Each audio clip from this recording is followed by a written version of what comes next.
Hello అండి, అందరికీ hi. ఈరోజు వచ్చేసి శంకరపాళీలు చేస్తున్నామండి. సో ఒక్కొక్కరు ఒక్కొక్క విధంగా చేస్తారు. నేనైతే అంటే మా మమ్మీ స్టైల్లో చేస్తుంది. ఇది గోధుమ పిండి అండి, అందులోనికి దొడ్డు రవ్వ ఫ్లేవర్ కోసం అనేసి ఇలాచీలు, సరిపడినంత చక్కెర, ఈ మూడింటిని మిక్సీలో వేసేసుకొని గ్రైండ్ చేసేస్తున్నాము. సో ఇంకా మూడు మిక్సీలో వేసుకొని గ్రైండ్ అయితే చేసేసాము. సో ఇది మొత్తాన్ని ప్లేట్లో చెప్పాను కదండి, గోధుమ పిండిలో మిక్స్ చేసుకోవాలి. రవ్వ, చక్కెర, ఇలాచీ ఫ్లేవర్ కోసం అనేసి అవి మొత్తం మూడిట్లో దాంట్లో వేసేసాము. సో ఇక్కడ నెయ్యి అయితే వేడి పెడుతున్నాము.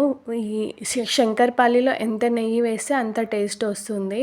సో ఇంకా ఆల్మోస్ట్ నెయ్యి కూడా వేడైపోయింది. ఇంకా నెయ్యి మొత్తం ప్లేట్లోకి వేసేస్తున్నాము పిండిలోనికి. ఇందులో గోధుమ పిండి, రవ్వ, చక్కెర, ఇలాచీ 4 వేసేసి ఇంకా నెయ్యి వేసేసి మొత్తాన్ని అయితే కలుపుతున్నాము.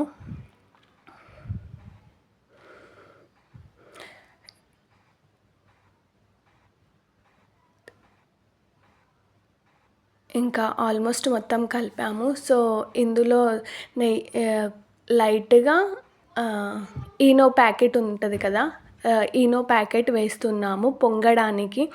నార్మల్గా పౌడర్ కూడా వేయొచ్చు. సో ఈనో ప్యాకెట్ ఉండే మా దగ్గర మేము అది వేసాము. సోడా కూడా వేయొచ్చు. ఇలా ముద్ద కడితే పర్ఫెక్ట్గా శంకరపాళీలకి పిండి అయితే రెడీ అయిపోతుంది. నెయ్యి సరిపోయినట్టు ఇంకా కొన్ని వాటర్ వేసుకొని మొత్తం ముద్దలాగైతే కలిపేసుకుంటున్నాము. సో ఇంకా ముద్దలాగా కలిపేసుకొని ఇలా రౌండ్గా పెట్టుకొని చపాతీలాగా అయితే చేసేస్తున్నాము. షేప్స్ ఎవరి ఇష్టం అండి. మేమైతే కొంచెం పెద్దగా బిస్కెట్స్ లాగా చేసాము. కొందరు చిన్నగా స్క్వేర్ షేప్లో చేసుకుంటారు. సో మేమైతే కొంచెం పెద్దగానే అంటే బిస్కెట్స్ లాగా షేప్స్ అయితే కట్ చేసాము. సో కింద కూర్చొని చేస్తున్నాము. ఇంకా ఆల్మోస్ట్ ఇది మొత్తం అయితే చపాతీలాగా రెడీ చేసేసుకున్నాము.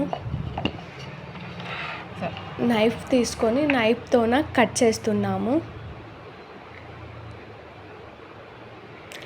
ఇలా లేయర్స్ లాగా కట్ చేస్తున్నాము.